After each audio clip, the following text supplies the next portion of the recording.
السلام علیکم۔ میں جانتی ہوں تم اللہ پاک کی مدد کے انتظار میں ہو۔ تم ہر وقت یہی سوچتے ہو کہ اللہ پاک کی مدد میرے لیے کب آئے گی، کب اللہ پاک میری دعا سنیں گے، کب میری فریاد قبول ہوگی اور کب میرے لیے معجزے ہوں گے، اور معجزے میرے لیے ہوں گے بھی یا نہیں۔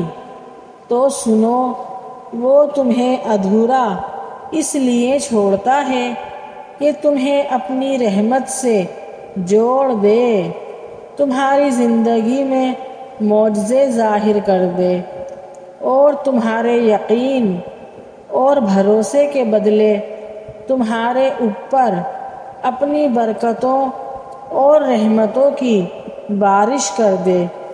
وہ تمہیں روزانہ 5 مرتبہ ملاقات کا دعوت نامہ دیتا ہے اور پھر تمہارے آنے کا انتظار بھی کرتا ہے، کب تم اس کی جانب لوٹ کر آؤ گے، کب اس دنیا کی حقیقت تمہیں سمجھ آئے گی۔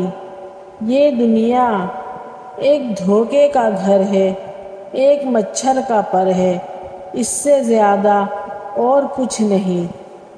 اور کب تمہیں آخرت میں اللہ کے انعامات سے نوازا جائے گا اور تم ہو کہ اب بھی سوچ ہی رہے ہو، اور کون تمہارا منتظر ہے؟ تم اب تک اسی کشمکش میں ہو کہ وہ نہ جانے معاف کرے گا یا نہیں، اور تم کو اب بھی اس کی رحمت پر شک ہے کہ نہ جانے وہ تمہاری دعا سنے گا بھی یا نہیں۔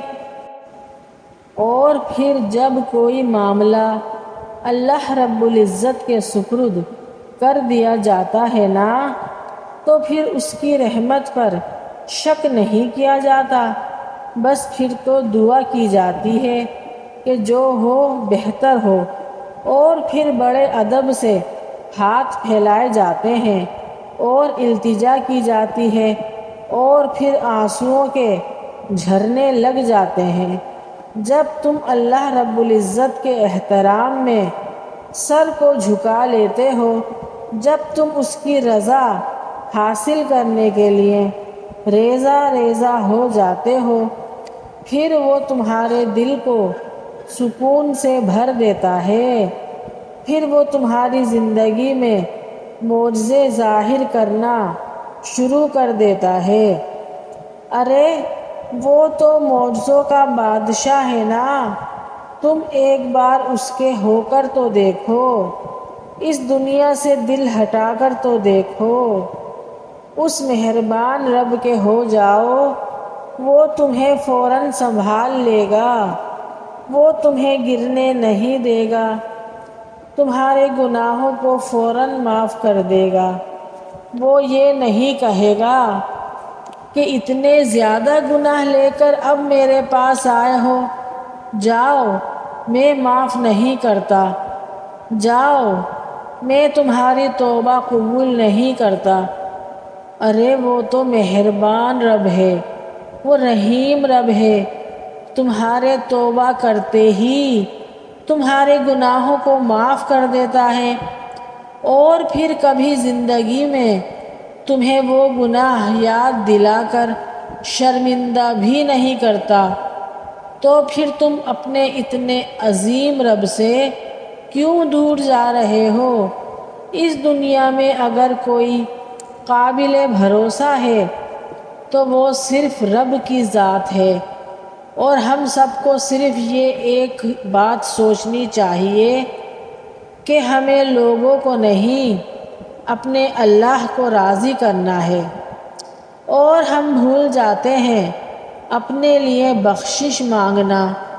ہم ہر وقت دوسری چیزیں، دوسری خواہشات مانگتے رہتے ہیں، ایک خواہش مکمل ہو جائے تو دوسری کی تڑپ میں لگ جاتے ہیں، حالانکہ سب سے پہلے تو اللہ سے بخشش مانگنا چاہیے، اپنے لیے بھی اور اپنے ماں باپ کے لیے بھی، اپنے شوہر اور اولاد کے لیے بھی، اور اس کے بعد پھر اللہ سے جو چاہے مانگو، پھر مانگو، مانگتے رہو، وہ دے گا، وہ ہی دے گا، کیونکہ صرف وہ ہی دے سکتا ہے۔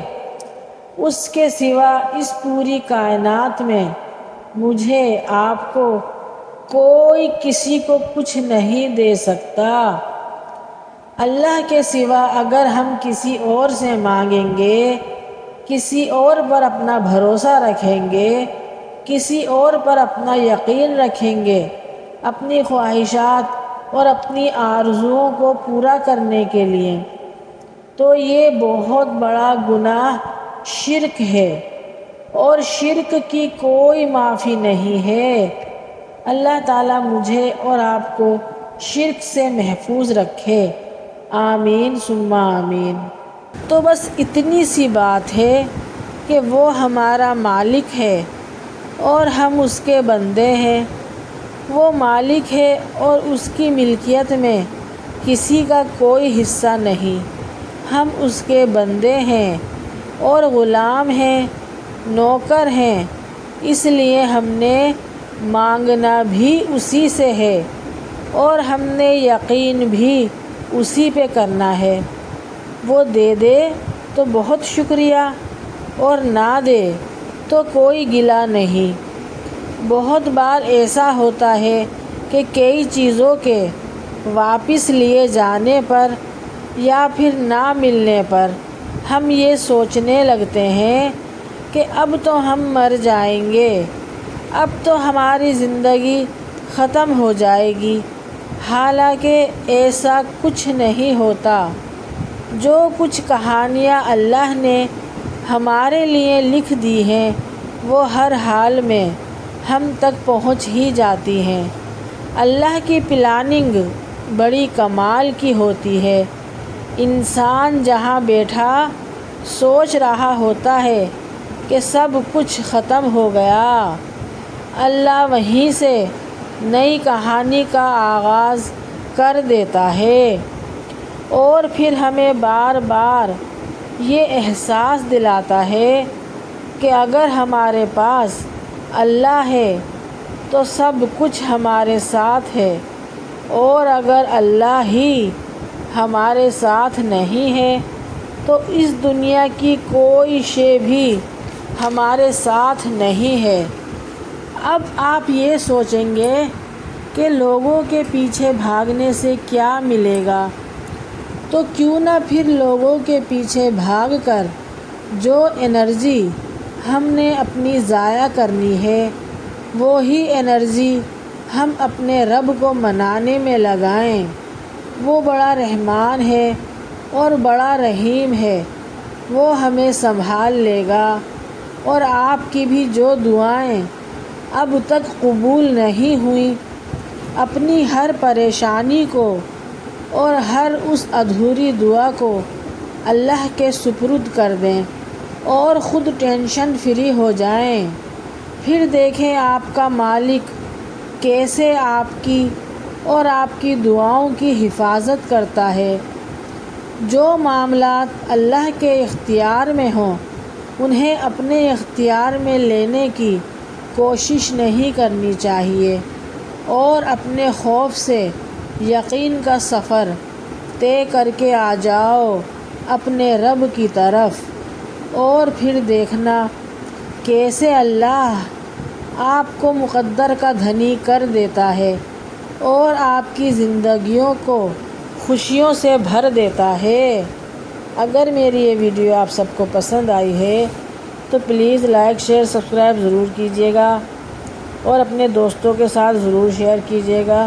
نیکسٹ ویڈیو کے لیے اللہ حافظ۔